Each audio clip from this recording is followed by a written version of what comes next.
Hey everybody, this is Apostle Gene.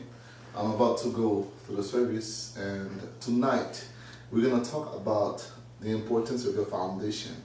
And foundation is very important. If you don't have a strong foundation, you cannot build upon anything. Because everything you're going to build has to be built upon something, and it calls foundation. And I will take you to the church, and you will see more clips about this, and you will see what's the importance of the foundation. So please follow these clips as we go through them. God bless you. Thank you. So when we talk about enlarge a place, it's the foundation. It's your foundation. Can I go into examples for you to understand? Let's take someone that was never married and that want to have children, and her mindset is made up, I want to get married really quick because I want children.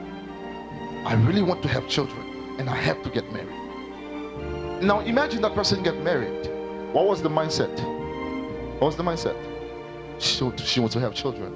Now she gets married and have children. So what happened next? Because her mindset was, I want to get married for what? For children. So she made up her mind to build her foundation to have children. So now when the children come, what happened next? Now she's limited because all she wanted is children. So the foundation is stopped there. That's the reason a lot of people don't understand.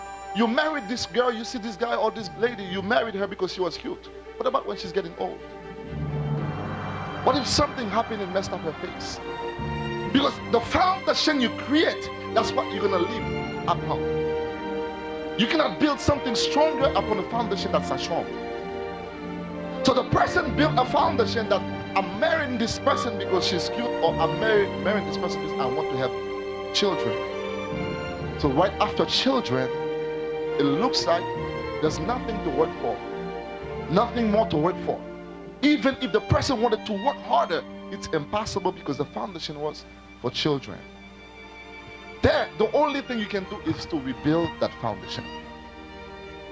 Amen? So your foundation will determine how strong your building will be. Your foundation will determine how strong your life is.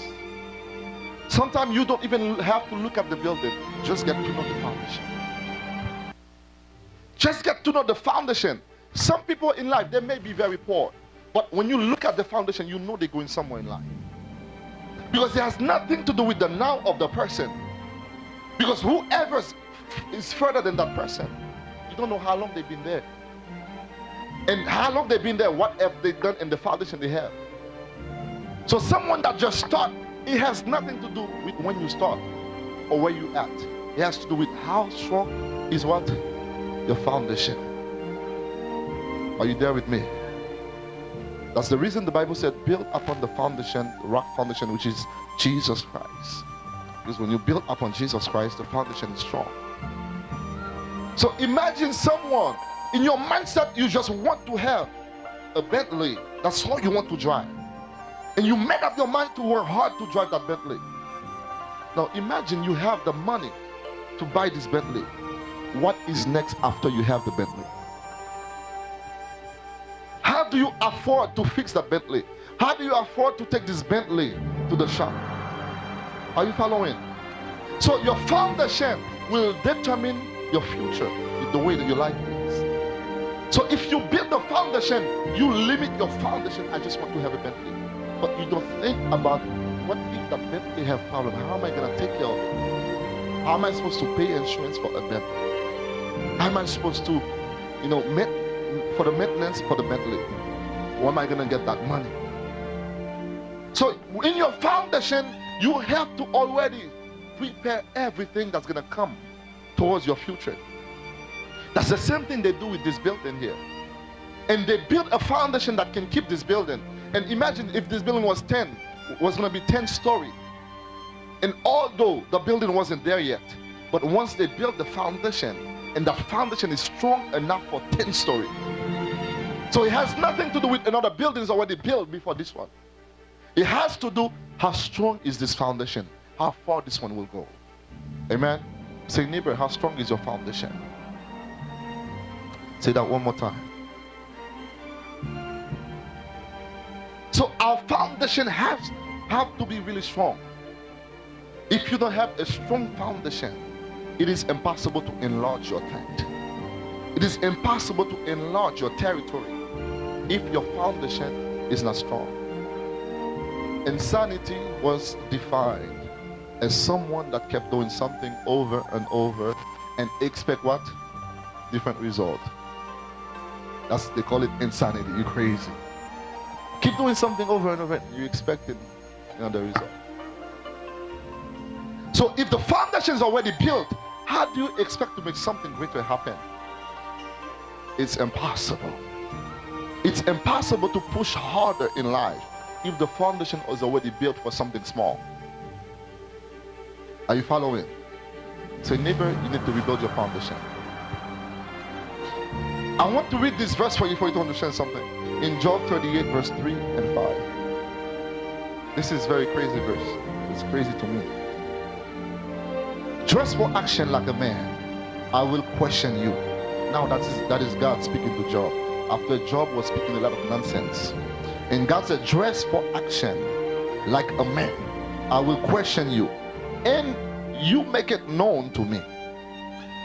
Where were you when I laid the foundation of the earth? Tell me if you have understanding. Who determined its measurement? Surely you know. Or who stretched the line upon it? Now God is asking Job, where were you when I put the foundation of this earth? So if God put the foundation on this earth, it means that he knows how far this earth will go. That's the reason why certain things that happen to us, you're supposed to go to whoever put the foundation of your life. When things go crazy and the foundation you built upon, this is what you check. One time I spoke to a lady. She said, Pastor, all I want, my dream is to have twins. I said, why? She said, I just want to have twins. It's so cute to have two little child. They look cute together, and you dress them with nice little clothes together, the little twin clothes, the little Kenzie, nice little stuff. I said, so what about when they start growing? What do you do with those two child then? How is your finance to support those two? How do you take care of them too? Because the foundation of the lady was only I want twins, but she's not thinking about tomorrow. You have to bring them to school. You have to feed them as well. There's so much thing that have to be done. So when you lay your foundation upon, I just want to have two children, but you're not seeing any deeper than that, it will be impossible. Even when after you have those children, when you're trying to have 2 jobs, 3 jobs to take care of them, it will be hard because the foundation was laid wrong. The foundation is, I just want to have two kids, 2 twins. Are you following? So any kind of foundation that you have built in the past, that you have built wrong, you have to go back to it and rebuild it. You have to see deeper than your life today as you build your foundation. You have to see something greater than just tomorrow. You have to see the future in your foundation. And sometimes the foundation you build now, it's not that comfy for you today. It's not that comfy because if you are supposed to do something that's very comfortable for you now, that's not what you would do. But the fact that you cannot think about now only, you have to see tomorrow and the next day and the next day. It's okay if you're not that comfortable now. But this foundation will sustain. It will support that building. Are you following? Say, neighbor, build a stronger foundation. That's the reason why some people, God bless them, they get money, and right after they get the money, and they left church. Foundation was wrong. And some of them, they have the right heart, but because they didn't have the right foundation, they never planned what I would have if I have $10,000. They never had plans, a foundation. What am I gonna do with $100,000 if I have it right now? And I give you guys this testimony in the church before. This man, he won the lottery, millions. And he went to his job, insulted his boss. He insulted the man and threw money at him, cash. And then he said, never see my face again. And a few of the coworkers, they were so happy. Say, you want to come? Let's go. And they said, yes. and they left with him. 2 years later, this man coming back for his job back because he was broke. He was broke after 2 years, coming back for his job back. So what do you do with millions? And most of you probably hear about Iverson. Iverson that used to play basketball. This man got caught up in front of a mall begging for money. This man in his lifetime, he was $200 million. 200 million. Money that in 10 generations that you haven't touched yet. And he's only what, 37 or 39. And he already wasted all this money in 39 years. But some of us in 300 years, we haven't even touched half of this. But this man already wasted all this money in some years. All because he never had a great foundation that tells him, you know, when money comes in, there's a way money have to reproduce by itself. If you don't build a strong foundation in your life, you will suffer. You will look at life, you will think that you're working hard. But how do you work hard in a small land? How do you make big things happen in something small? How do you build a big business in a foundation that's small? It's impossible. You will work harder than someone else. But when someone else has a large place to build the foundation, they don't have to work as hard as you work. So the foundation is the main thing for every one of us. We have to build our foundation.